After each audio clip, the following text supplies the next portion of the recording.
Today I'm going to talk about the two different types of people, or if you like, two different types of souls living in these people. As I've mentioned before, we are just a spirit having an experience in a body, in a human body. So, but they're, according to the divine, who created the spirit and sent the spirit and create the body and put the spirit in the body, this divine, this God, if you like, you can say, has described two types of people or two types of spirit that do two different things because they are in two different states. So these two spirits are, if you like, so when I refer to a spirit, I'm talking about people. So these two spirits are, there's an awoken spirit and there is a sleeping spirit, which is two different things. They're in two different states. So let's go with the sleeping spirit first. The sleeping spirit, the sleeping person, sleeping soul, basically is all intertwined with the world and all worldly things, and all that spirit knows, all that person knows, is just worldly things and how to live in the world. So that includes how to be in a job, how what to buy, how to buy stuff, how to live, basically everything to do with the world. Knows everything about the world, everything, how to speak to people, how to make friends, you name it, everything that we do on a day-to-day basis that involves just purely worldly things. But this spirit is defined as being asleep by the divine, because the divine is basically God, and it has no recollection or connection with God, or no understanding of God. It has no desire to be praying to God, or have any idea of any prayers, anything like that.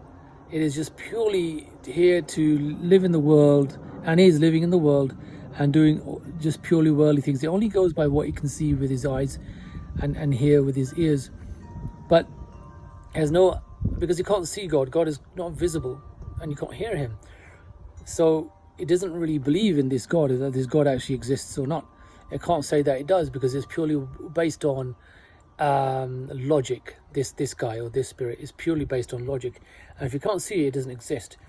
But if you look at it in some other way, air exists. Air you can't see, but it exists. If you think of it on that side, because and you're breathing the air. If the air was taken away from this planet or from you, you would cease to exist. You would die. But it's something that can't be seen, but it does exist. So God is something like this, that he can't be seen and heard, but exists. You can't even hear air either.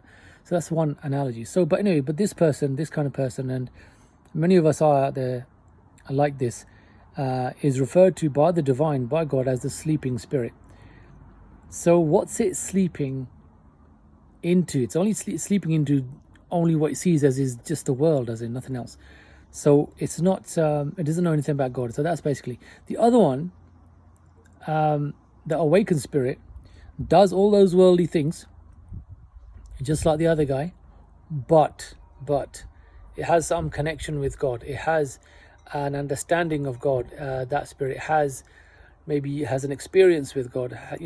Prays to God, connects with God on a daily basis as its number one priority, because it knows that there is a God, and has had some experiences, although he can't see it, but maybe have had some experiences, as I said, and begins to believe that there is a God out there. There is a God out there inside us, or around us, everywhere that you see. So there's an existence. There is an entity. There is a supreme entity out there, and inside us, basically.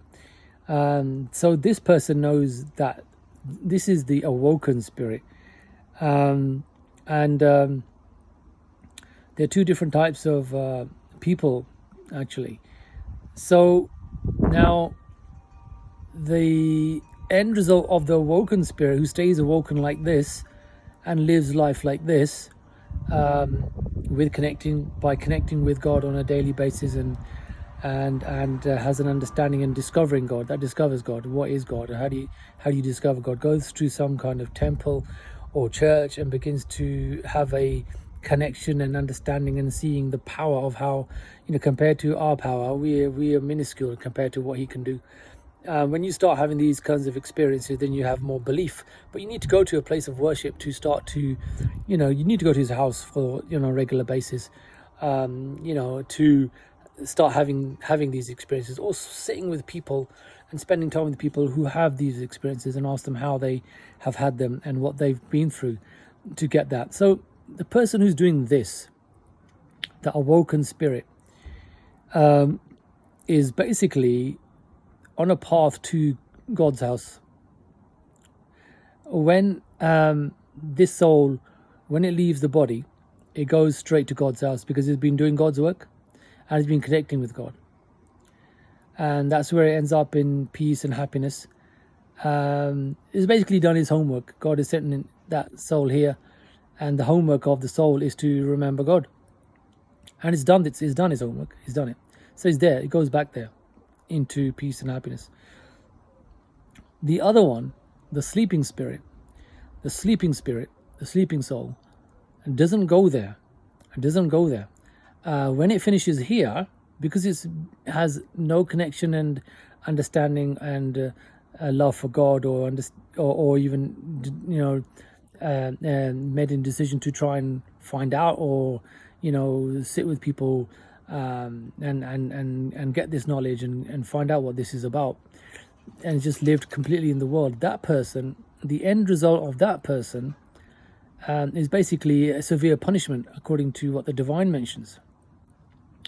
And the reason why that is, unfortunately, is because it hasn't done his own work.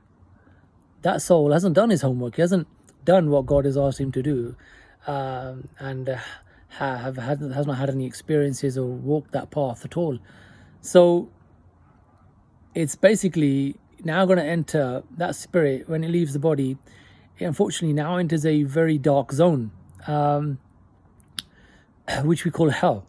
And this hell has been mentioned in many spiritual scriptures and holy books out there, that this place does exist.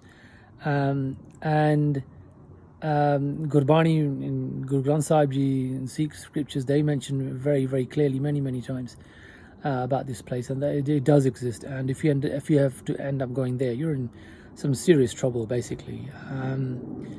This is what, I'm not trying to put fear in anyone, but this is what the divine has mentioned. It's not my words.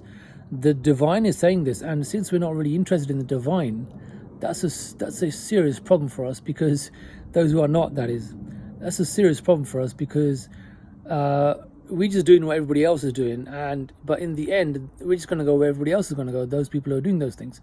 So this is what the divine is mentioning, and since the divine has created us, has given us this life and created us and sent us here, it's definitely worth looking into this while we were still living and while we were still alive.